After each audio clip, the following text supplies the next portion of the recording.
1983, Dutch ecologists did the unthinkable. They released 25 horses and a handful of cattle onto a bleak patch of land, convinced that nature could heal itself if only humans stayed out. Critics called it reckless, animal cruelty masquerading as science. The world scoffed as thousands of animals starved, and the project became a national scandal. But 30 years later, those same barren wetlands now host over 300 flourishing species, and the experiment they tried to shut down is studied worldwide as a model for rewilding. How did one of the most condemned conservation gambles in Europe become a beacon of ecological hope? And what did everyone get so disastrously wrong? In 1968, Dutch engineers finished draining a vast section of the IJsselmeer, turning open water into solid ground. The new polder, southern Flevoland, stretched across thousands of hectares, flat, raw, and empty, with dikes holding back the sea on every side. The plan was simple: build factories, warehouses, maybe a new city. Yet for years, this particular patch sat untouched, its future uncertain. Nature, however, had its own agenda. By the early 1970s, wind-blown reeds took root in the damp clay. Rain pooled in shallow depressions, forming scattered ponds. Greylag geese arrived in flocks. Their feeding and trampling kept the young reeds low, opening up the marsh. Soon, the once barren ground became a patchwork of water, grass, and mud, an accidental wetland where no one had expected life to return. This was not some ancient wilderness. Less than a decade before, the area had been underwater, part of the largest artificial land reclamation project in the world. The Netherlands, after all, is a country shaped by pumps and planning. By the late 20th century, more than a quarter of Dutch land had been claimed from the sea, and over 17% of the country lay below sea level. Every hectare was measured, its purpose mapped out in advance. Yet here in the heart of the polder, nature slipped past the blueprints. Early birdwatchers began to notice something unusual. Marsh harriers hunted over the reeds. Rare ducks nested in the shallows. Each spring and fall, clouds of migratory birds stopped to rest and feed, drawn by the abundance of insects and open water. The land, meant for industry, was quietly transforming into a haven for wildlife. The government hesitated. Should this accidental wetland be drained and developed, or was something more valuable unfolding? The blank canvas of the polder had become a living experiment, one where nature, given even the smallest chance, could reclaim a foothold. This question, hanging over the waterlogged fields, would soon invite a radical new idea. In 1983, the Dutch government made a decision that would spark fierce debate for decades.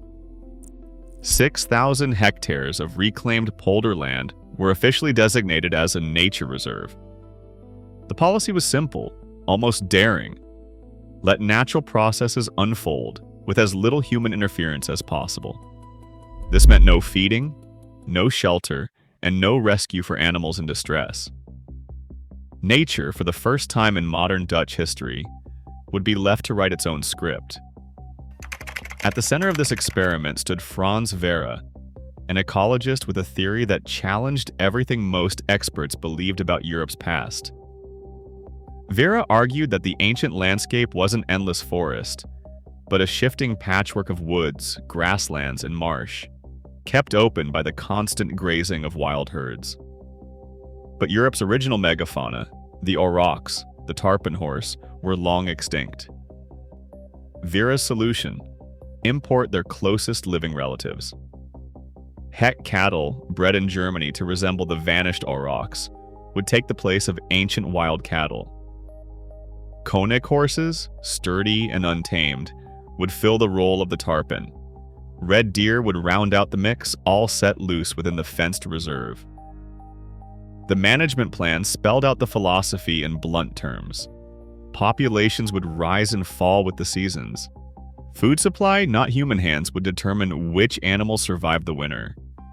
The reserve's boundaries would keep the experiment contained, but inside those fences, life and death would play out without interference. For Vera and his supporters, this was the only way to test the hypothesis. Could large grazers shape and sustain a living landscape, even on land that had only recently been the floor of a shallow sea? Not everyone agreed. Animal welfare advocates sounded alarms before the first hoof hit the ground.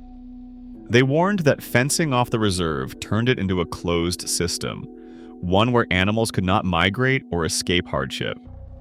Early media coverage questioned whether this was science or cruelty, and legal challenges soon followed. Yet the project moved ahead, guided by the conviction that real nature, with all its risks and rawness, could only be restored by letting go of control. The first herds arrived in staggered waves. Heck cattle in 1983, Konik horses a year later, and red deer by the early 1990s. Each introduction was both a leap of faith and a provocation. As the animals settled in, the world watched to see whether the reserve would become a model for wild renewal or a cautionary tale of human ambition gone too far. Within a decade, the herds at Oostvaardersplassen multiplied quietly and steadily.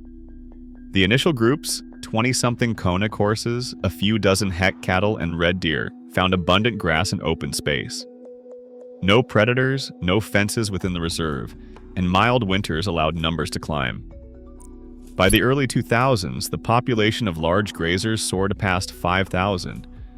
Red deer made up the bulk, but the horses and cattle kept pace, each carving out their own routines across the grasslands and willow thickets. For much of the year, the animals grazed in loose bands, moving between patches of fresh growth and sheltering in the scattered stands of willow. In spring, foals and calves appeared in clusters, their mothers guiding them through a landscape that had never known wild horses or cattle before. Studies from this period describe the reserve as a living laboratory, one where animal behavior and plant dynamics could be observed on a scale rarely possible elsewhere in Europe. The effects of this quiet boom rippled across the reserve. Grazing and trampling kept the grass short and prevented young trees from closing the canopy. Dung beetles and flies flourished on the manure, drawing in birds that fed on the insects. Trails carved by hooves opened up new microhabitats, and wallows created by rolling animals filled with rainwater, attracting amphibians. Each year, the landscape shifted subtly. A patch of bare ground here, a burst of wildflowers there, driven by the constant movement of thousands of hooves and mouths. Yet for most people, this transformation went unnoticed. The headlines faded. Scientists logged data in notebooks, but the real story unfolded at ground level in the daily cycles of grazing, resting, and moving on. The population boom set the stage for something larger than any one species. If you enjoy seeing what happens when animals reshape the world, hit like and subscribe. There's far more to this story than numbers alone. By the late 1990s, the reserve's quiet transformation had begun to attract attention outside the Netherlands. Bird ecologists arrived with notebooks and scopes, hoping to document what was happening on this accidental stage. They did not have to wait long for results. Within a generation, the list of breeding and visiting species exploded. First dozens, then hundreds. The reserve's official records now count over 300 species, a figure that would have sounded impossible when the land was still bare clay. Some arrivals were expected. Greylag geese, barnacle geese, and marsh harriers nested in the reeds and grass. Others seemed almost miraculous. Great white egrets, once a rare sight in Western Europe, began to stalk the shallows in growing numbers. Spoonbills, cormorants, and black terns followed, their colonies thriving in the new mosaic of open water and mudflats.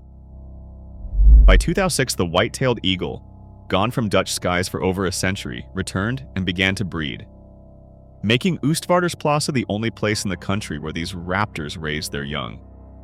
Every spring and autumn, the air filled with the calls of tens of thousands of migratory birds.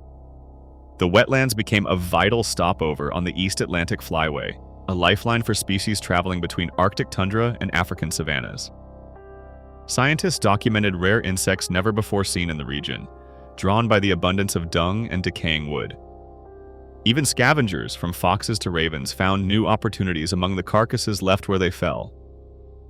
The scale of change did not go unnoticed.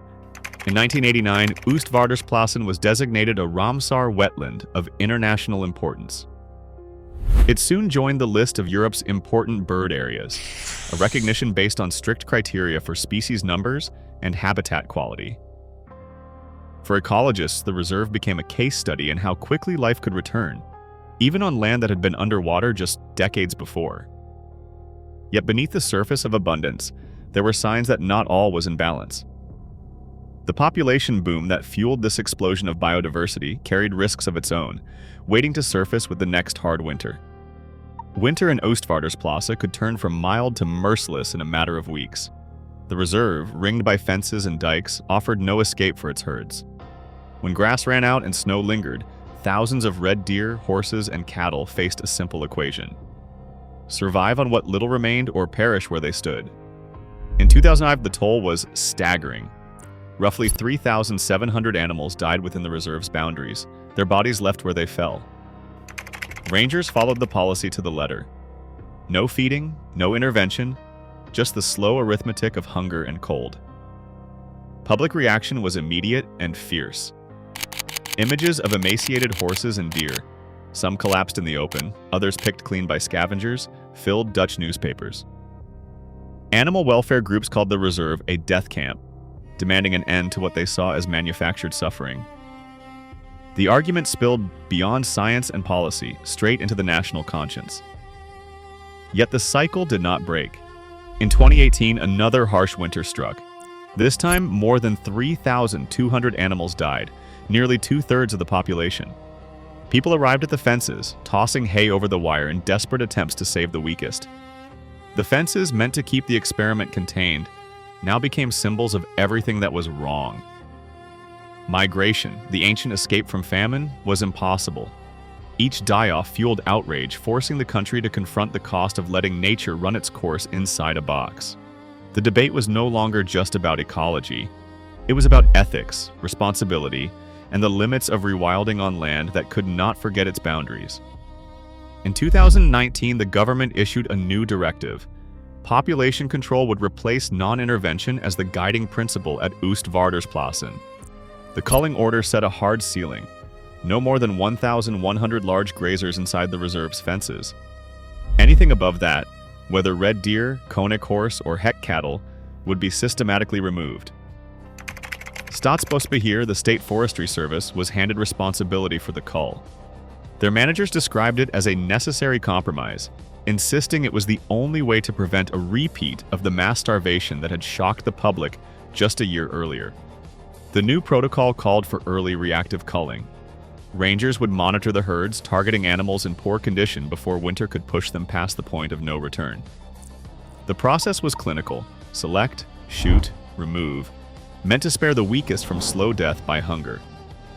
When questioned, reserve managers pointed to the Van Giel report, which argued that animal welfare now required active management, even if it meant ending lives preemptively.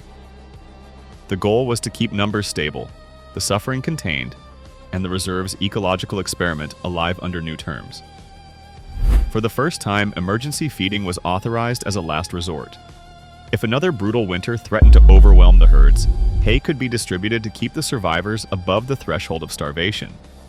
Yet even this concession was framed as temporary, a measure to buy time rather than a return to full-scale husbandry.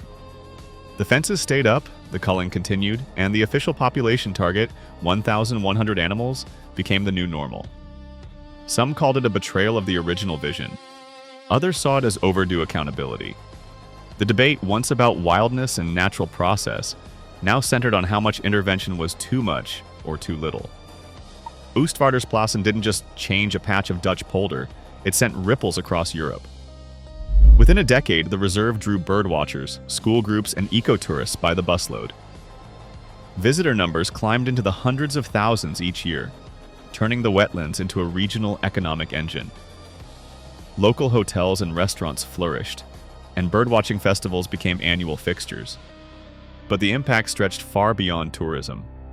Scientists from across Europe arrived to study everything from grazing patterns to nutrient cycles. The reserve became a living laboratory, with decades of data now shaping research on rewilding and ecosystem recovery. The experiment's influence reached conservation policy too. Oostvaardersplassen inspired projects from Spain to the United Kingdom, including the famous Knepp Estate in Sussex, now a flagship for British rewilding. Its lessons fed directly into the Rewilding Europe network, which today supports dozens of projects and millions of hectares. Even climate policy took note. The restored wetlands store carbon in their soils and help buffer floods, offering natural resilience in a country built below sea level. What began as a radical gamble became a model, showing that even the newest land in Europe could anchor a movement. Oostvaardersplassen forces a confrontation with questions that conservation rarely answers cleanly. When does a managed reserve become wild enough to count as nature? If suffering is part of natural cycles, does the presence of fences and human decisions change the moral calculation? Some argue that letting animals starve in a place they cannot leave is fundamentally different from anything found in the wild. Others insist that interference, feeding, culling, or fencing off patches of land only deepens the artificiality, turning nature into a curated display. The debate stretches beyond animal welfare. Is it more honest to engineer landscapes for maximum biodiversity, or to accept that some losses are inevitable if we step back? Conservationists and ethicists alike circle the same dilemma. Can nature ever be truly restored on land that never knew wilderness, using animals that are proxies for the extinct? Each answer seems to raise a new contradiction. The reserve stands as both proof of nature's resilience and a reminder of how deeply human choices shape every outcome. No consensus has settled. Instead, the questions linger. What counts as wild, and what price are we willing to pay for it? In 1983, 25 horses and a handful of cattle were released onto 6,000 hectares of barren Dutch polder, an area reclaimed from the sea just 15 years earlier. Over 3 decades, documented surveys recorded more than 300 species returning, including the white-tailed eagle and tens of thousands of migratory birds. Yet the same policies that restored biodiversity also led to documented mass die-offs, around 3,700 animals in 2005 and over 3,200 in 2018, forcing government intervention and a 2019 culling protocol to maintain populations near 1,500. Official reports and visitor records confirm Oostvaardersplassen as a leading European wetland and a catalyst for rewilding across the continent. But the core question remains: can authentic wildness exist within fences, or does it always require human management? As of today, the balance between ecological success and animal welfare remains unresolved. The evidence shows that large herbivores can transform landscapes, even on artificial land, but the ethical boundaries of rewilding are still being debated. The Oostvaardersplassen story is proof that nature's resilience is extraordinary, but deciding how far to let it go is a choice we must keep confronting.